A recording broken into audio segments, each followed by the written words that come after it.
CompTIA A Core 2, Complete Training Course. Exam Objective 2.1, Summarize various security measures and their purposes. Directory Services.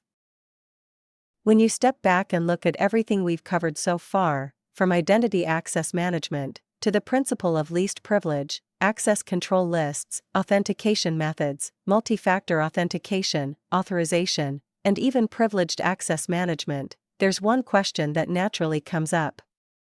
How is all of this actually managed and brought together in a real environment? That's where directory services comes in. Now, let's break that term into two parts, starting with the word directory.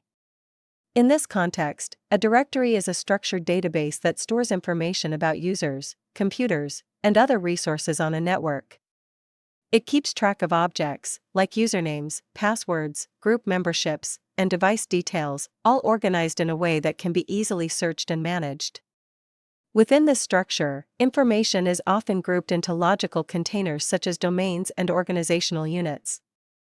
These help organize users and devices based on factors like department, location, or role, making it easier to manage and apply policies across different parts of the organization.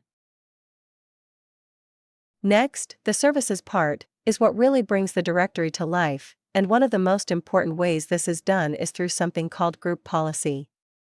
Group policy, often implemented through group policy objects, or GPOs, allows administrators to define and enforce rules across users and devices in the network. Instead of configuring settings on individual systems, these policies can be applied centrally and automatically. When a user signs in, the directory service helps authenticate their identity by verifying their credentials. Once authenticated, group policy can then be applied to that user or device, controlling things like security settings, access permissions, and system behavior. This is where everything we've discussed starts to connect.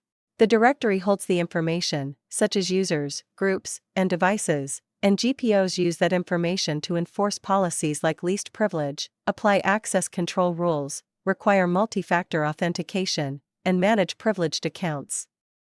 By using group policy, administrators can ensure that security settings are consistent across the entire environment.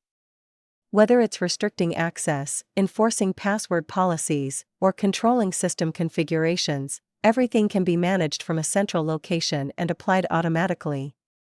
This centralized approach not only improves security, but also makes large environments much easier to manage and maintain. At the end of the day, the directory is the organized collection of information, and the services are what use that information to control access and enforce security. Together, directory services provide the structure, consistency, and centralized control needed to manage users and resources in a real-world network.